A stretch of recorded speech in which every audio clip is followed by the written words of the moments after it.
Welcome to the Quantinix YouTube channel. This is Time Travel Podcast, Episode 7.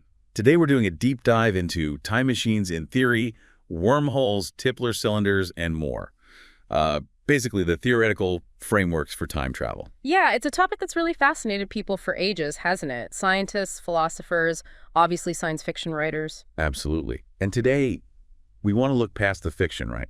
We're digging into the actual theoretical ideas, mainly stemming from Einstein's work, that suggest time travel might just be possible, at least on paper. Exactly. We're exploring the concepts that general relativity allows for, things like closed time-like curves, even though, building them is another story entirely. Right. These are definitely theoretical for now, but super fascinating for understanding space-time. Precisely. The foundation for almost all of this really comes from Einstein's theory of general relativity. Which tells us gravity isn't just a force, it's space-time itself, curving around mass and energy. That's the one.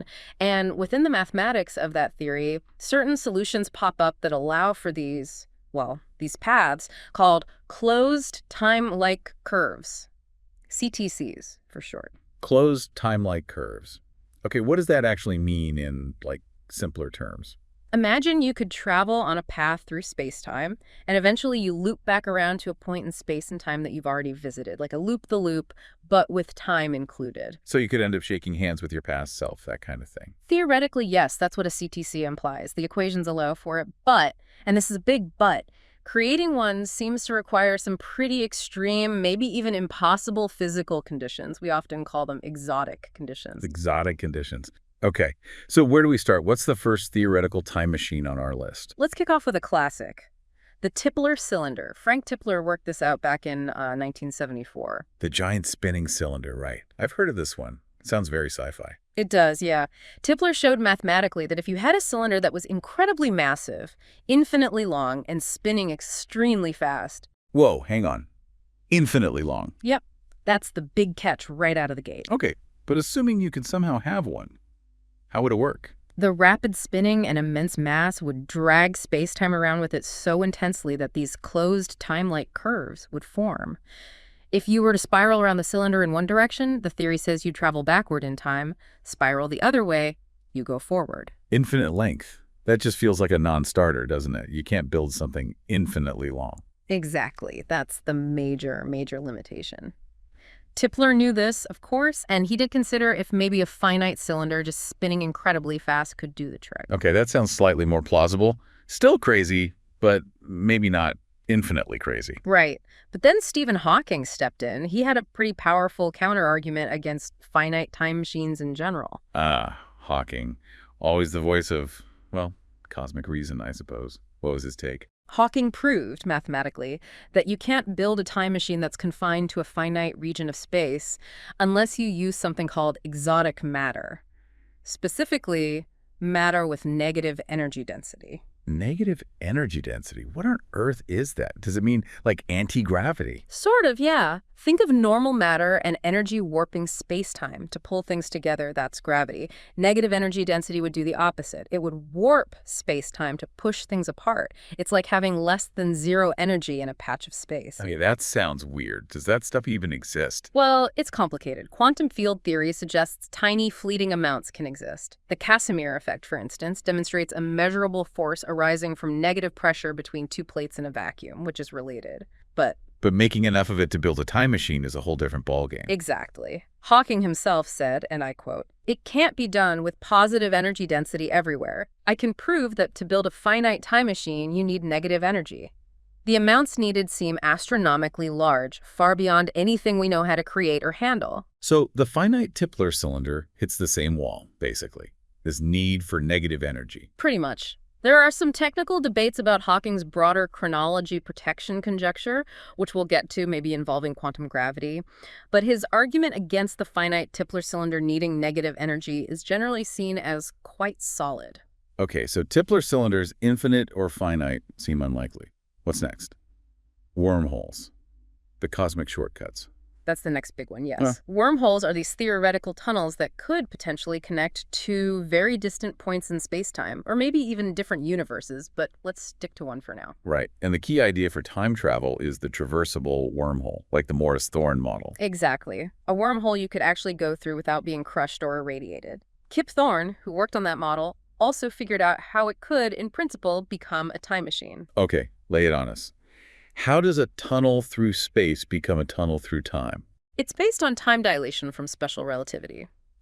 Imagine you have a wormhole with two mouths, let's say mouth A and mouth B, initially sitting next to each other. Sync your watches. Okay, watch is synced. T equals 0. Now, keep mouth A stationary. Take mouth B on a trick, accelerate it close to the speed of light, fly it around for a bit, and bring it back next to mouth A. Right, so because mouth B was moving so fast, time would have passed slower for it compared to mouth A, thanks to relativistic time dilation. Precisely. So if maybe 10 years passed for mouth A, only 1 year might have passed for mouth B. Mouth B is now younger than mouth A. Ah, I see where this is going. If you then jump into the younger mouth, Mouth B, and travel through the wormhole. you pop out of mouth A, which is 9 years older. You've just traveled 9 years into the past relative to when you started your journey through the wormhole. You got it. That's the mechanism. Travel from the younger mouth to the older mouth, sends you backward in time. Go the other way, you travel forward faster than usual. That is genuinely mind-bending. But I'm sensing another but coming. What's the catch this time? The same catch, unfortunately, to keep that wormhole's throat open, to make it traversable and stop it from collapsing instantly due to gravity. Let me guess. You need exotic matter with negative energy density. Bingo. You need that anti-gravity stuff to prop open the tunnel. So we're back to the same fundamental obstacle we hit with the finite Tipler cylinder. This negative energy stuff really is the party pooper for time travel theorists, isn't it? It seems to be the biggest recurring hurdle, yes. It pops up almost everywhere. Are there any models that try to get around it? What about these ring wormholes I think I read about? Are they different? Ring wormholes are a newer idea, yeah. Conceptually a bit different. They aren't necessarily tied to black holes in the way some early wormhole ideas were. The theory suggests they might form from circles of mass that somehow possess negative energy, maybe linked to quantum effects. Circles of negative mass, okay, and how would they work? Well, they're pictured less as tunnels and more as direct portals, perhaps connecting different regions or even different universes, as proposed by Andrei Zelnikov. Some recent calculations published in Physical Review D explored their potential as time machines, too. So a direct doorway instead of a tunnel. Would that make them easier to use, assuming they existed? Potentially, yes. Navigation might be simpler than traversing a long throat, but the big if remains. Can they form? Can they be stable? And yes, they still seem to rely fundamentally on negative energy or negative mass concepts. Still circling back to the exotic stuff. Okay, so we've had cylinders, tunnels, portals. What about black holes themselves, especially the spinning ones, Kerr black holes? Right, the space-time geometry around a rotating black hole, the Kerr metric offers another really bizarre theoretical possibility. Unlike a simple, non-rotating black hole with a point singularity, Where everything gets crushed to infinite density. a rotating Kerr black hole has its singularity smeared out into a ring, sometimes called a ringularity. Irregularity, okay. Yeah. And that changes things how? Within this warped Kerr spacetime, the mathematics allows for the existence of what are called closed time-like lines that reverse their temporal orientation. That's the Kerr-Carter time machine concept. Reverse their temporal orientation. Yeah. Sounds like going backward in time again. Essentially, yes. The idea is that by following very specific paths, potentially even going through the ring singularity under certain theoretical conditions or navigating near it, you could travel along these curves. You'd move forward in time initially, but then the path could loop you back into your own past. Whoa. Going through a singularity, doesn't that mean spaghettification? Normally, yes. But the theory around Kerr black holes is complex. Some interpretations suggest that because it's a ring, not a point, it might be possible to pass through the inner event horizon and maybe even the ring singularity itself without infinite tidal forces under very specific circumstances. But honestly, we're deep into highly speculative territory here. It sounds like it. And I bet there are exotic conditions involved, too. Oh, absolutely. The Kerr metric solutions that allow for these time travel paths often involve concepts like negative mass regions, or regions where time orientation is flipped. Again, whether these mathematical possibilities reflect anything physically achievable in our universe is a huge open question. It really feels like every path we explore, while mathematically interesting, hits a wall of physical implausibility or requires something fundamentally weird. That feeling leads us directly back to Stephen Hawking and his chronology protection conjecture. Right, his idea that the laws of physics themselves basically forbid time travel to, as he put it, make the universe safe for historians. That's the one. He humorously proposed a sort of cosmic chronology protection agency that prevents paradoxes by preventing time machines. So it wouldn't just be hard to build one, the universe would actively stop you.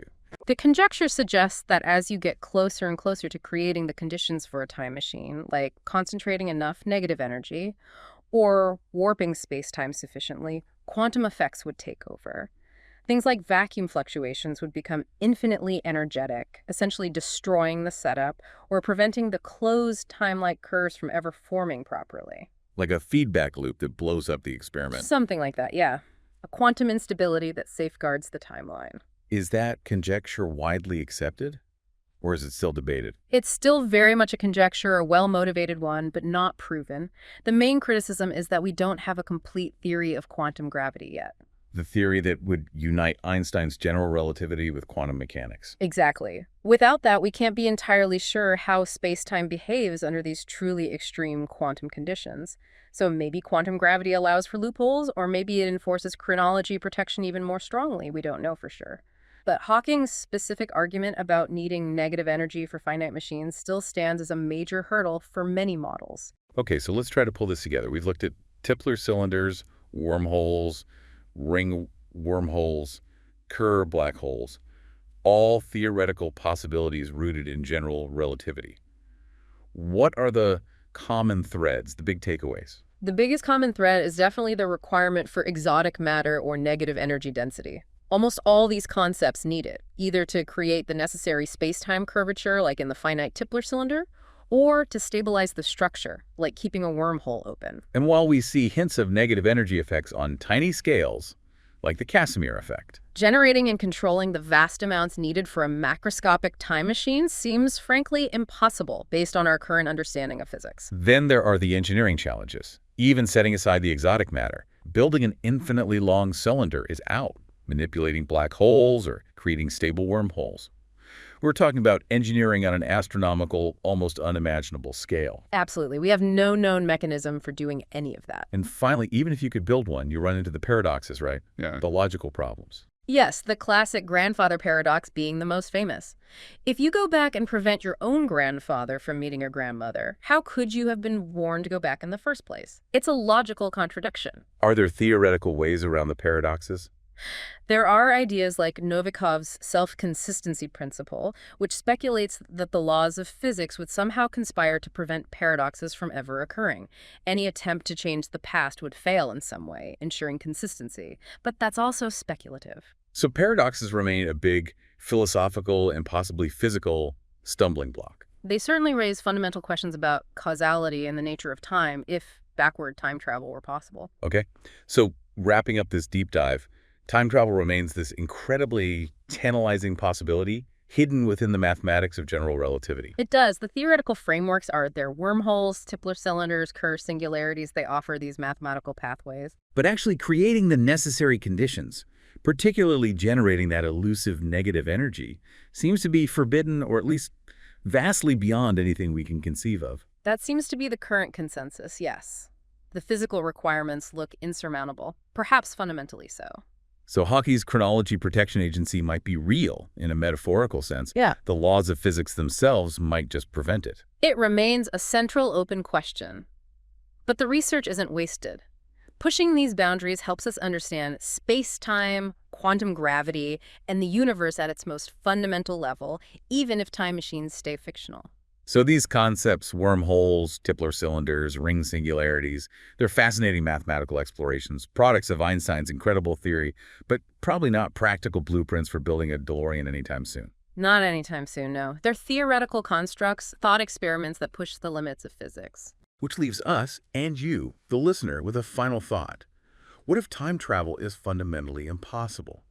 Or what if it's possible, but just so technologically remote that it might as well be impossible for us?